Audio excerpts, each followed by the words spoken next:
अस्सलाम वालेकुम। Loose talk के साथ अनवर मकसूद आपकी खिदमत में। लूज़ टॉक में आज जो मेरे मेहमान हैं उनका ताल्लुक़ सहाफ़त से है।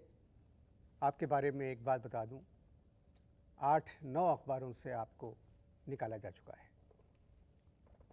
हर अखबार के एडिटर रह चुके हैं, मगर बहुत मुँहफट हैं और लोगों का कहना है कि ये सच्चे सहाफ़ी हैं। तो आइए मुलाकात करते हैं।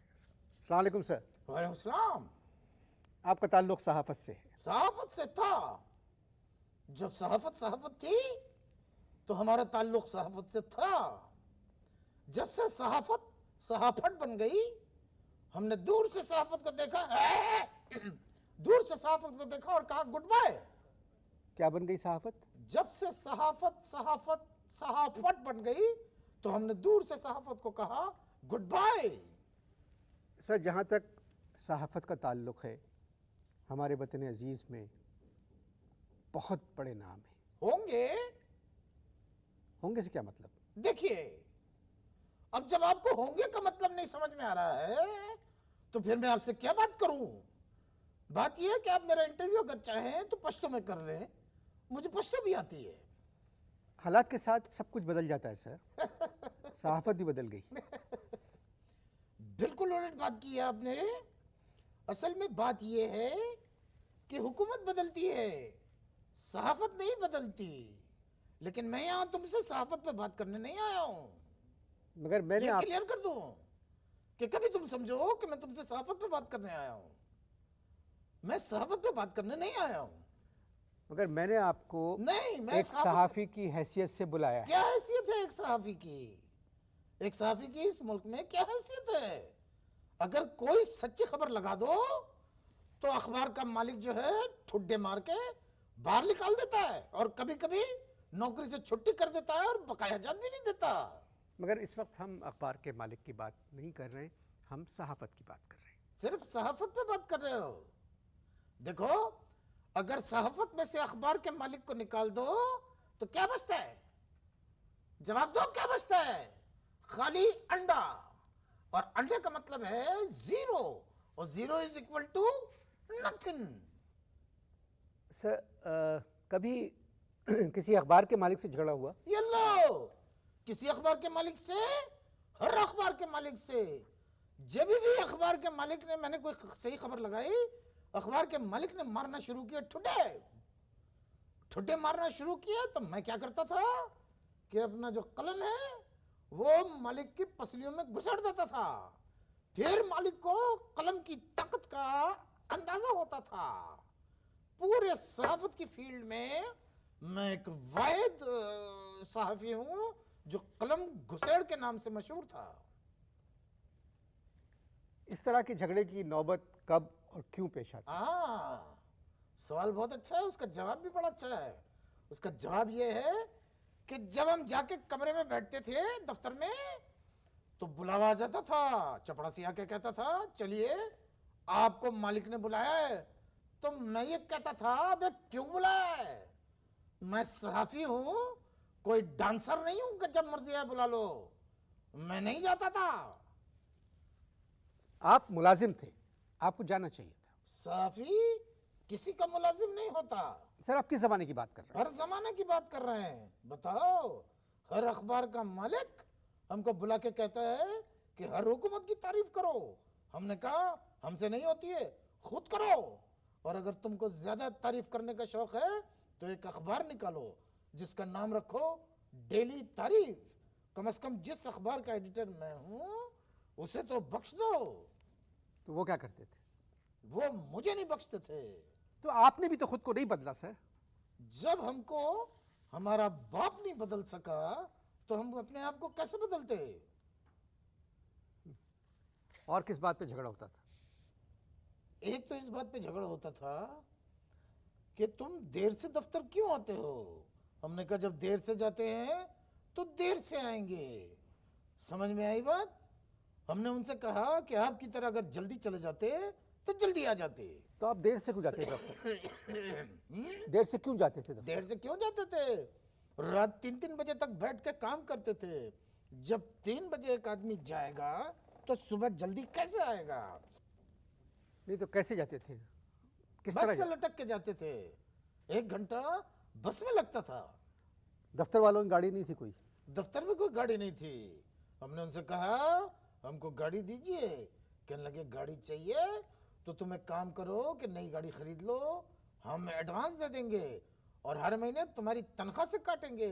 हमने कहा देखिए हमारी तनख्वाह पहले ही बहुत कलील है, अगर इसमें से भी कट गया तो फिर बीवी हमको काटेंगी, इस कटौती की वजह से हमने गाड़ी नहीं ली।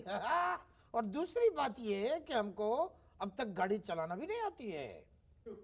आखिरी मर्तबा झगड़ा कब हुआ? आखिरी मर्तबा झगड़ा हमने एक कॉलम लिखा, कॉलम के बाद हमने एंड में फैज साहब का एक शेर लिख दिया, शेख साहब से रस्म राह न की, शुक्र है जिंदगी तबाह न की। हमें अलग ले गए और कहने लगे शेख साहब के बारे में लिखते हो, तुम जानते नहीं कि शेख साहब वजीर हैं और हमारे मोहसिन भी हैं। मैंने कहा ये वो इंफॉर्मेशन वाले शेख नहीं हैं, ये शेख उर्दू शायरी के शेख हैं। हमें गिरा दिया दफ्तर में, कमरा लॉक किया और हमको मारे ठुड्डे। अब वहीं पे कलम पड़ा हुआ था, हमने वो कलम उठाया और उनकी पसलियों में घुसेड़ दिया। बस साहब उसके बाद से नौकरी नहीं की, क्योंकि उन्होंने हर अखबार के मालिक को एक फैक्स कर दिया कि इसको कोई भी अपने दफ्तर में मत रखना, ये मालिक की पसली में कलम घुसेड़ देता है। वक्त हुआ है इश्तारों का, इश्तार देखते हैं फिर आपसे मुलाकात होगी।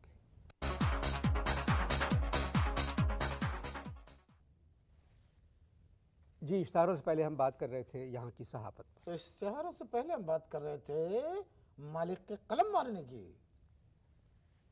तो सर आप क्या चाह रहे हैं, किस किस्म की सहाफत चाह रहे हैं? मौलवी मोहम्मद बाकर, मोहम्मद हुसैन आज़ाद, सर सैयद अहमद ख़ान, मौलाना अबुल कलाम आज़ाद, मौलाना मोहम्मद अली जौहर, ज़फ़र अली ख़ान, क्या चाह रहे हैं? क्या नाम लिए हैं, यही लोग तो हमारे सही उस्ताद हैं। सच्चाई के अलंबरदार जो महसूस करते थे वही लिखते थे।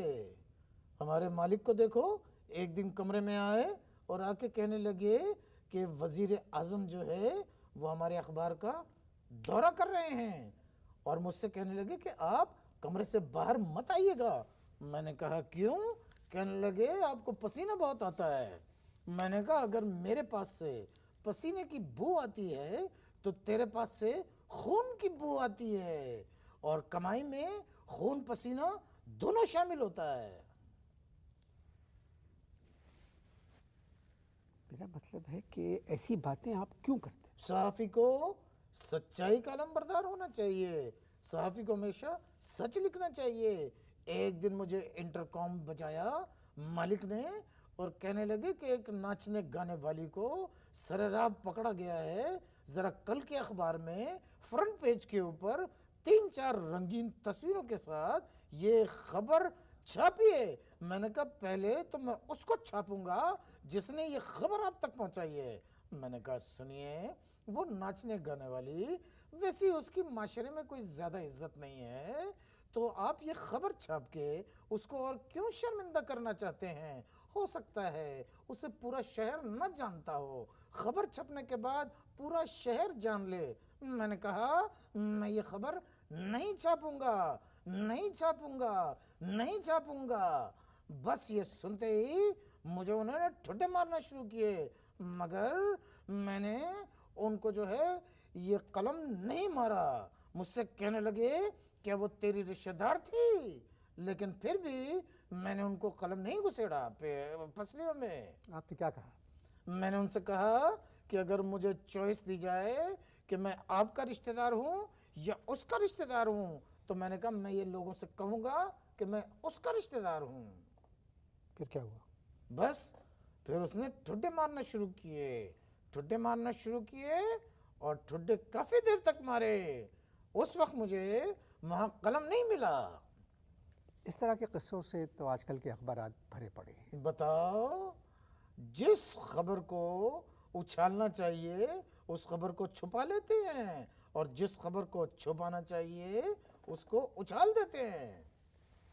आप पिछले दिनों भारत डेलीगेशन के साथ गए थे। तो क्या नहीं जाते? बिल्कुल गए थे। क्यों गए थे? बुजुर्गों की कब्रों पे फातिहा पढ़ने। सारा डेलीगेशन तो बुजुर्गों की कब्रों में फातिहा पढ़ने नहीं गया था। बात यह है कि बाकी डेलीगेशन के बुजुर्ग नहीं थे। आप सर नॉर्मल बात क्यों नहीं करते?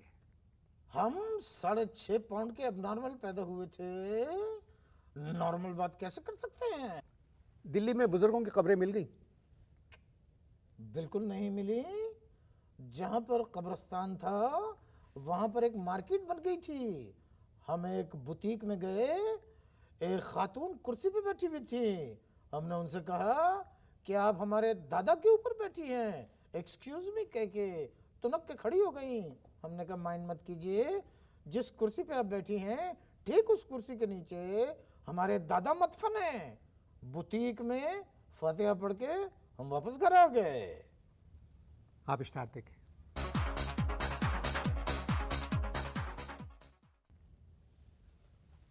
जी इश्तारात थे, खत्म हुए। जो भी थे हो गए। सर भारत में सहाफत का क्या हाल है?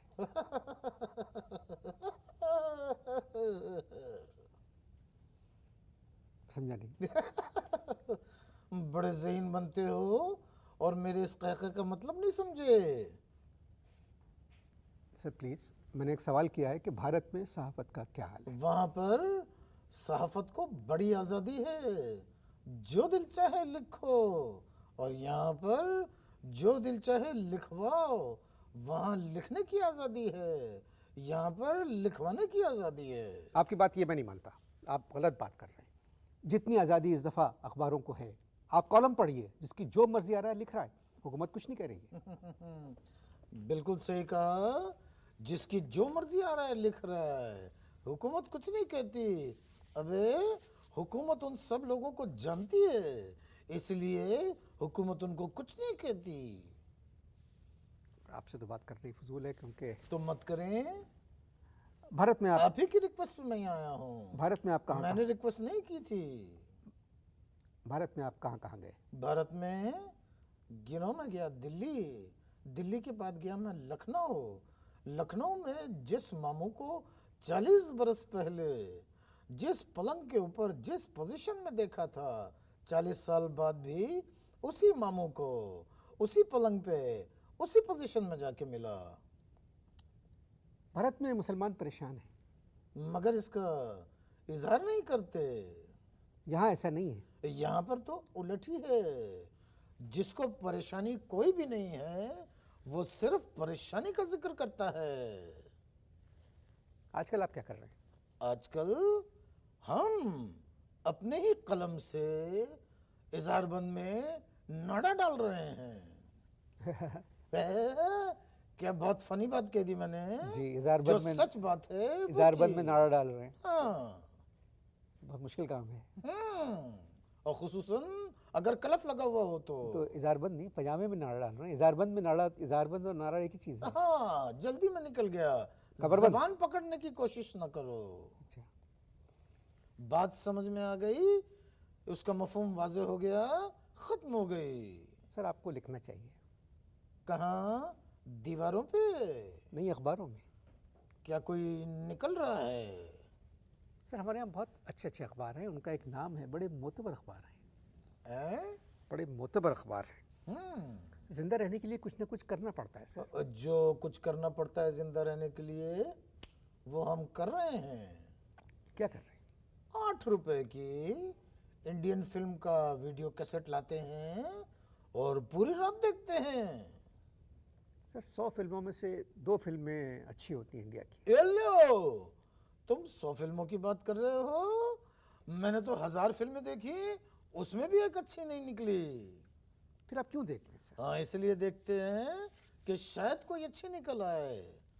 बस अब अगर कुछ है तमन्ना आखिरी अपनी, अब मुझे इंतजार है इंडिया की एक फिल्म का, नजर का, जिसमें हमारी मीरा काम कर रही है। जी, महेश भट्ट साहब की फिल्म है। जी हाँ। नज़र। यह देखिए, मीरा के किस्से को भी यहाँ के अखबारों ने बिला वजह इतना उछाला। क्या बात कर रहे हैं? आपने यहाँ के अंग्रेजी रिसाले नहीं देखे?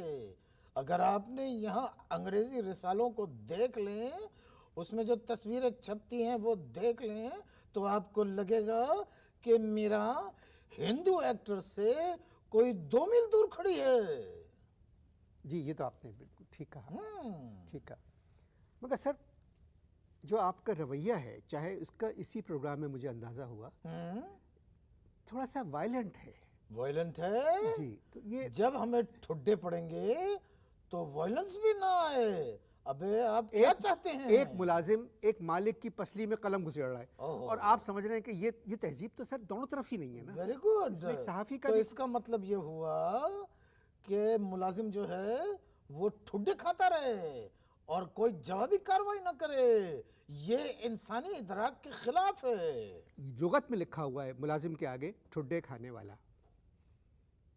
ये लुगत में लिखा जी, है। नई लुगत जो है मैं हमारे वो यहाँ। लुगत देखना चाहूंगा। जी, ये बिल्कुल। किसने मुरतब की है? ये उर्दू बोर्ड की है, उसके साफ लिखा हुआ है मुलाजिम ठुड्डे खाने वाला। ये पहली बात है, और बारी आप भी है। मुलाजिम थे, आप हर एक से लड़ रहे हैं, हर अखबार 6 अखबार से आपको निकाला गया, तो कोई ना कोई वजह होगी ना। आपके साथी तो काम कर रहे हैं, तुम तो बोलोगे मैं क्यों बोलूँगा? तुम्हारा अब टोन डिफरेंट हो गया है, उसकी वजह मुझसे पूछो। मैं जानता हूं कि तुम्हारा टोन क्यों मुख्तलिफ हो गया है। तुम मालिकों के अखबार के और सहाफियों के चमचे हो। आप तमीज़ से तुम बात करें उनकी मुझसे। चमचागिरी करते हो, देखिए- उनके दफातर के चक्कर लगाते हो, उनको घरों पे दावत पे बुलाते हो, उनके घर दावतों में जाते हो। हमारे पास तुम्हारी ऐसी ऐसी तस्वीरें हैं, अगर छाप दी तो हुल्लड़ मच जाता। मैं परवाह नहीं करता आपकी। तुम परवाह नहीं कर। इस तरह की सहाफत, फिर क्या फ़र्क है आप में और दूसरे सहाफ़ियों में? जब आपने मुझसे जब जुमला कहा अभी कि उसकी तस्वीरें छाप दूं तो पता चल जाएगा, इसका मतलब है जहन में आपके भी गंद भरा हुआ है। ज्यादा मुझसे फजूल उलझने की जरूरत नहीं है। तुमने जो कुछ मैंने बताया उसके बैकग्राउंड में मुझसे बात करना। ये जो आप मतलब लेफ्टिस्ट वगैरह बनते हैं लोग, एक इंसान को दूसरे से मिलके जो खुशी होती है, यकीन जानो मुझे बिल्कुल भी नहीं हुई। वो तो एक तरफ सी बात है। मैं आपको बहुत बड़ा सहाफ़ी समझ रहा था। मैं भी आपको बहुत बड़ा राइटर और कंपेयर समझ रहा था, लेकिन माफ कीजिए, आप चोटी के नहीं बोटी के निकले। शुरू में तो ठीक रहे। कौन? मुल्क के हालात की बात कर रहा हूँ। मुल्क के हालात की बात कर रहे हो? मैं समझा तुम्हारा इशारा मेरी तरफ था। अगर मैं ये समझ लेता और मुझे कंफर्म हो जाता कि तुम्हारा इशारा मेरी तरफ है, तो मेरा हाथ जेब में जाने वाला था, वहां से मैं कलम निकालने वाला था, और जो मैंने गुज़िश्ता वाक़यात सुनाए उसको मैं आखिरी दफ़ा रिपीट करने वाला था। इससे पहले कि कुछ गड़बड़ हो जाए, खुदा हाफिज़।